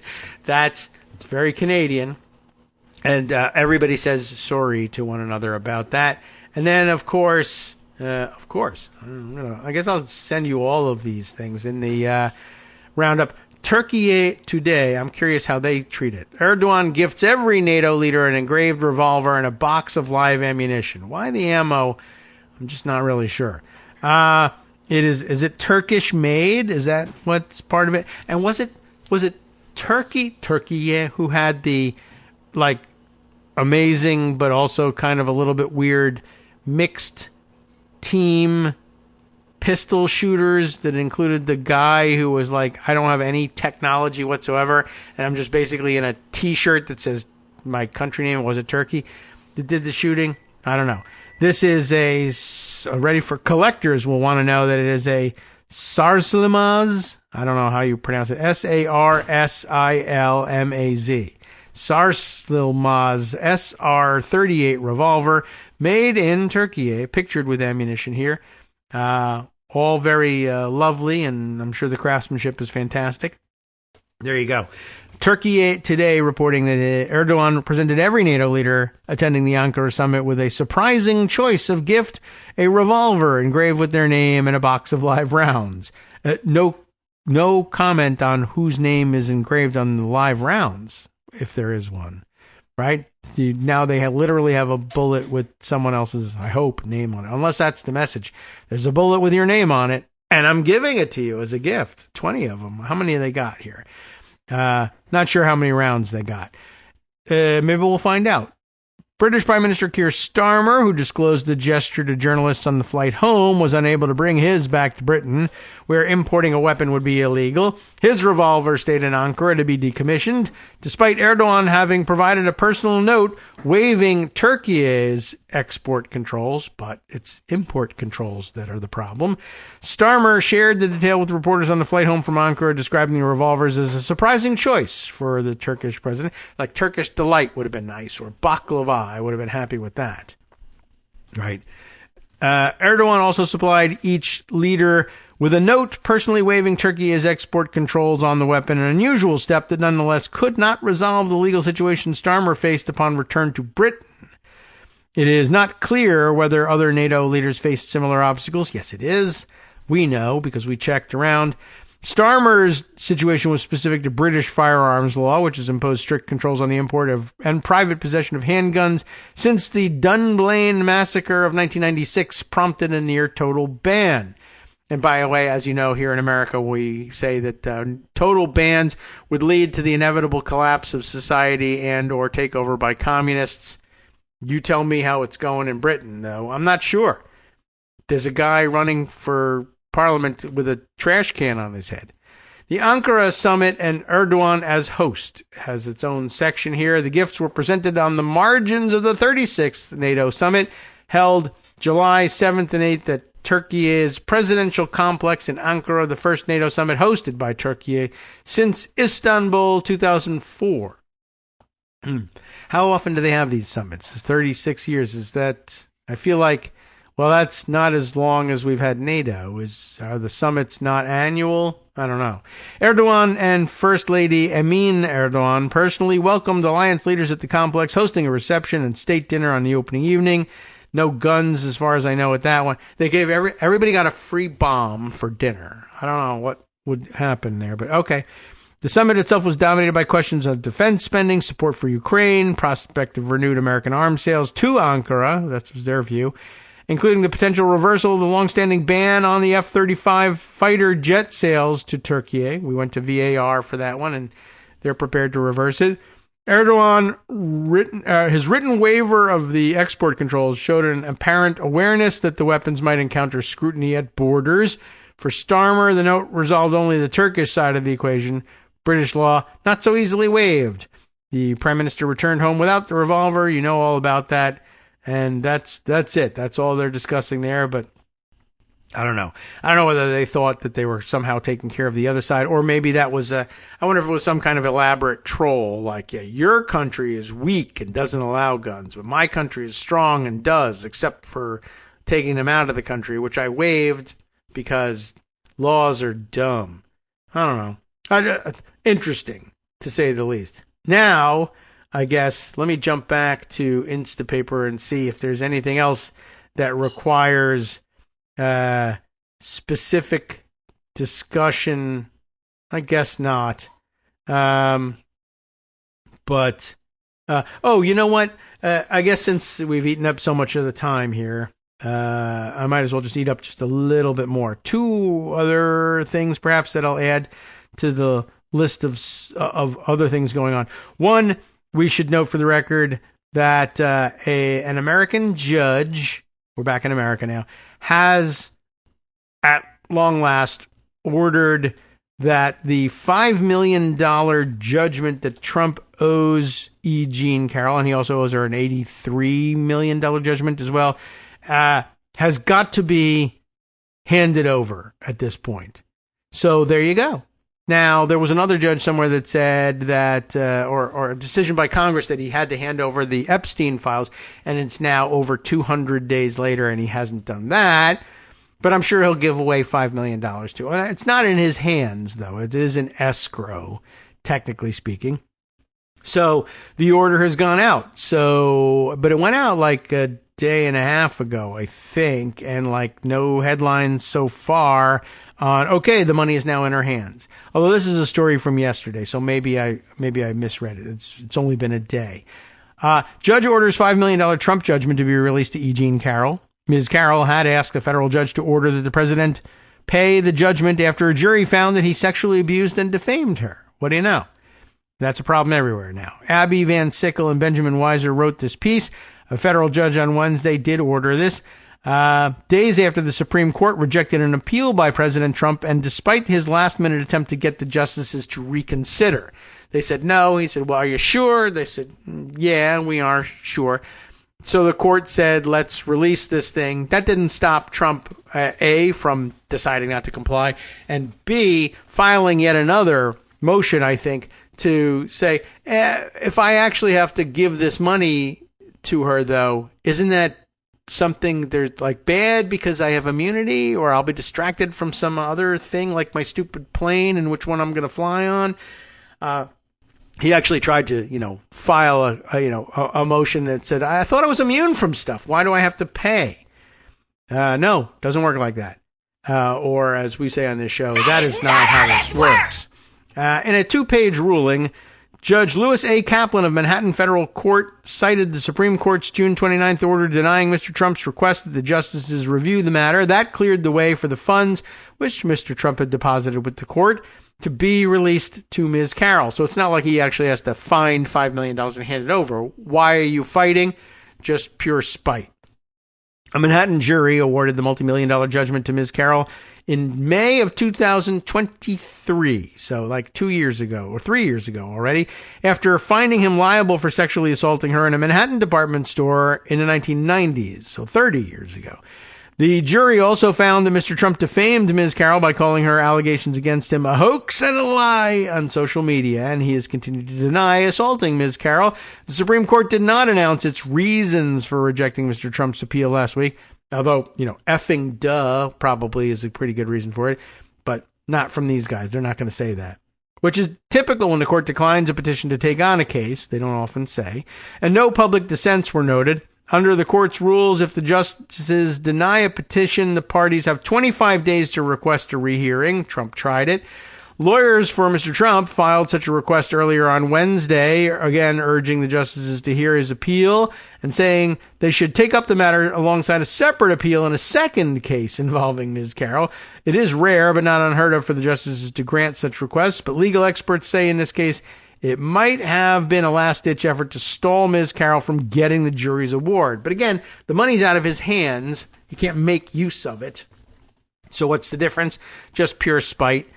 Pretty much. Also, by the way, in announcing, was it Tuesday's show when we were closing things out and reading, the best we could, squeezing in some preview of what Justice had coming up on his show that day, I got about half of it out before I ran out of time. And what he was trying to say here was one of the maneuvers they're trying to use here to extend things and draw it all out is, well, I have another motion to make, but I need more time to make my motion because the lawyers I used in the case originally that I lost, that I'm appealing here, are no longer available, and I need time to bring a new lawyer up to speed. And why is the old lawyer not available? Because he has been appointed to the federal bench and now sits on the Third Circuit Court of Appeals. Emile Bove was, of course, one time his personal attorney and then got, transferred into the DOJ and then from there onto the federal bench for life.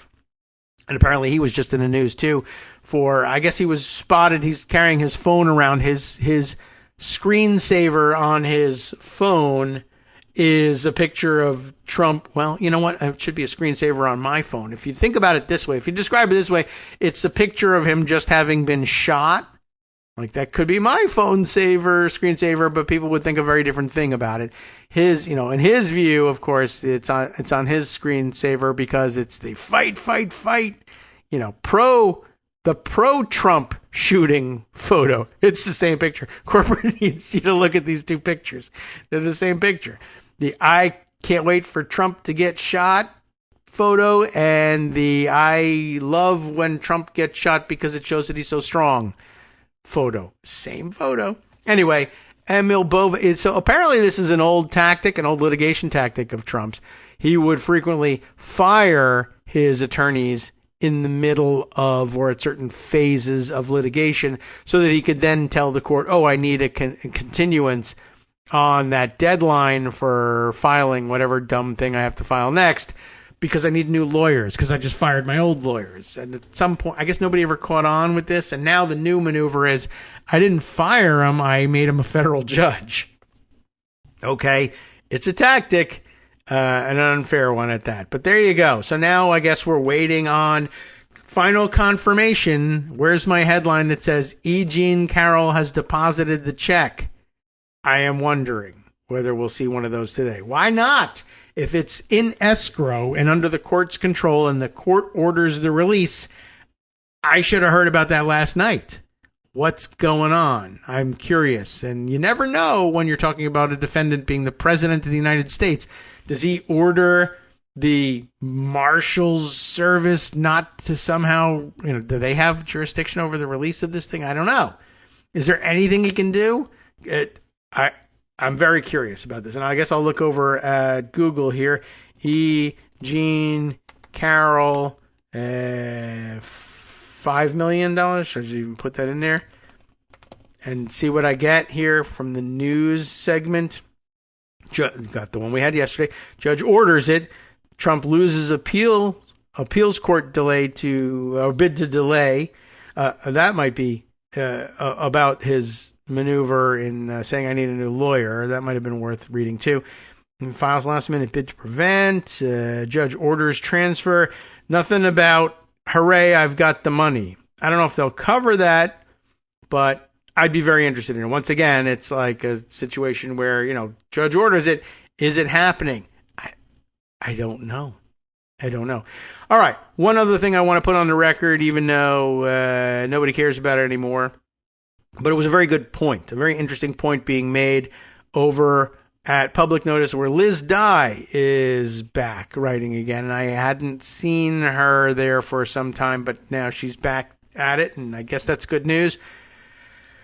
But she had bylines elsewhere for a little while, too, so she never disappeared from the scene. That's great. I'm guilty of this, and I guess this is why I'm offering it as a correction. I spent most of the week saying, hey, the Great American State, I was calling it the Great American State flop, but the Great American State Fair is a flop. It was roundly panned as stupid and indulgent of Trump, and there's lots more stuff that we never did get to read, which would illustrate more specific examples of the corruption involved. But because we know there was corruption involved, there's an additional point that Liz is making here. Trump's great, quote, great fair limps to its conclusion, but the grift goes on. Yeah, no surprise there. But what I saw that made this thing interesting was that on social media, they were pointing out, hey, we're all busy talking about what a flop it is, but remember that Trump never cared about whether or not people thought it was fun or impressive in any way. It was a mechanism to do more grift and steal more money. And they did hold this fair. And money was absorbed and stolen from America 250 and transferred to Freedom 250. And we all know it and saw it and heard about it in real time. But the money's gone. How do you call that a flop? It's not. It's flop in terms of whether or not it was fun for other people, but he never cared about that. He cared about stealing the money. The fair is a huge success. Interesting point. Happy birthday, America. The piece begins to celebrate your 250th. President Trump got you something amazing. And then next is embedded in Aaron Rupar, of course, tweet with a video involved incredible scenes on Fox as there is literally not a soul at Trump's fair. which has now been open for 15 minutes. And guess what? They waited a week and there was still nobody there. Sorry. No, you can't return it for a refund, this gift. You left it out in the rain and then doused it with smoke from 80,000, I think they mean 800,000 fireworks. And anyway, you don't have a receipt. But the Great American State Fair on the National Mall was more than a national embarrassment. It was the end point of a MAGA-fication of the nation's historic birthday, transforming it into a vehicle to glorify Trump and line his allies' pockets. And according to a report by House Democrats on the Natural Resources Committee, it may also be a crime, that of course being the wire fraud involved in faking people out, people thinking they were donating to America 250, and in fact were donating to Freedom 250. That's the video I told you about the other day from the Natural Resources Committee ranking member. Make It MAGA is the next section.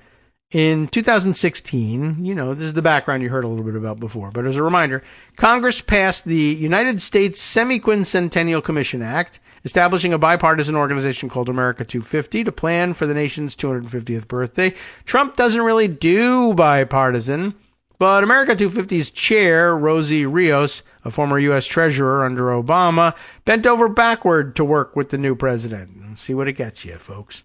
She hired a slate of Trump insiders to keep the peace, including former campaign manager Chris LaCivita, fundraiser Meredith O'Rourke, and even event producer Justin Caporale. By the way, mentioned at some point, which really intrigues me, and we should listen to the video one time, Brad Parscale is back on the scene, and I think with a new pronunciation of his name, too. And she, Rosie Rios, didn't blink when the White House installed a 25-year-old former Fox News producer named Ariel Abergel as executive director. America 250's nonprofit, chartered by Congress to raise money from outside donors, directed more than $30 million to fund Trump-focused events. Yes, Trump-focused events, including the 2025 parade to commemorate the Army's 250th anniversary, which just so happened to coincide with the president's 79th birthday. That whole stupid thing paid for by the America 250 guys. But the commission balked at funding de facto MAGA rallies. On July 3rd, 2025, Trump used an America 250 event in Iowa to denounce Democrats. Quote, I hate them. I cannot stand them. I can't believe that's really being said. I cannot stand them because I really believe they hate our country. You want to know the truth? Yeah, I guess that. If you want to know the truth, that. There you go. And in September, after Charlie Kirk's assassination, Abergel was pushed out after using America 250's official X account to tweet, quote, God bless Charlie Kirk. With the White House pressuring America 250 to turn every event into a partisan carnival, it was clear that the fragile détente could not continue. In October, Trump's advisors stood up Freedom 250, a Delaware LLC, later entered in D.C., whose registered agent is Harvard Business Services, the vendor of choice for a constellation of other Trump-affiliated entities. That's what they hate at Harvard. Freedom 250 was, and maybe that's part of the disguise. Freedom 250 was nested inside the National Park Foundation. Very weird and dumb and unfair. The official charitable partner of the National Park Service. On November 11th, 2025, the service signed a cooperative agreement with the foundation, designating Freedom 250 as the primary public-private partner for the entire 250th anniversary commemoration. Celebrations and fundraising, which had previously been supervised by a bipartisan commission, were now parked inside an entity supervised solely by Trump officials, specifically Interior Secretary Doug Burgum. Freedom 250 quickly seized events and resources from America 250, including the trademark for the Betsy Ross flag, somehow, which became its logo. Before LaCivita decamped for the president's project, House Democrats say he counseled America 250 to ask for $150 million from Congress, $100 million for America 250, $50 million for the president's priorities, which would be supplemented with $85 million raised by O'Rourke. But America 250 was quickly relegated to projects outside D.C. and received only $25 million. Meanwhile, between December and April, Burgum's agency transferred $68 million to the National Park Foundation, the group now housing Freedom 250. In short order, LaCivita, O'Rourke, and Caporale shifted their efforts to Freedom 250. The Civita told the Atlantic's Michael Scherer that this was because America 250 can't get over the fact that Trump won. They want to apologize for America's 250th. We don't. Although they probably really should be apologizing for what happened at the fair.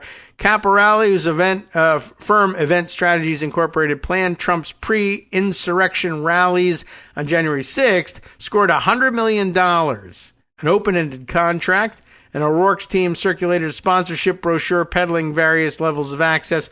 For $500,000, donors get VIP admission and invites to a reception with Trump. $10,000 buys a dedicated press release thanking the donor, most prominent logo placement, and a photo with the president. All of that and more still to come. Then, of course, the bait and switch. Oh, my goodness, are we late? All right, apologies to Justice Putnam, whose program we're delaying once again. There's a lot more information here, but, yeah, the chief takeaway, I thought, for me, was the very interesting and very correct point that while we were all busy declaring the events on the mall to have been a flop, he don't care. It was just a grifting opportunity, and maybe it's time to recognize that for him it was a big success, and he never really cared about what you thought about the celebrations. That was secondary to the grifting opportunity. A good point. All right, time now to hand things over to Justice Putnam. Past time to hand it over to him for the West Coast Cookbook and Speakeasy. Let's at least read what he's got for us by way of summary. First, did Trump order Blanche to hide key documents? Which documents? I don't know, but the answer is yes, because of course he did. Then, Trump suffered another humiliating courtroom defeat after a federal appeals court affirmed he illegally added his name to the Kennedy Center. That's still going on. Trump's plan for his triumphal arch is getting another review from another Trump-packed federal commission, and Wyoming officials traced a rare wastewater bacteria back to a massive Meta data center under construction. I can hardly believe it. Of course, international news is on the docket as well. We'll tell you a little bit about that after this brief and regularly scheduled announcement about my show. From networksradio.com, you have been listening to Kagro in the Morning with David Waldman. All right, international news. South Korea's Supreme Court upheld a 7-year prison sentence for former President Yoon Suk-yeol, and the Italian region of Calabria defies U.S. pressure to end its Cuban doctors program, and that other special program going on at the Olive Garden, I guess. We'll see you tomorrow.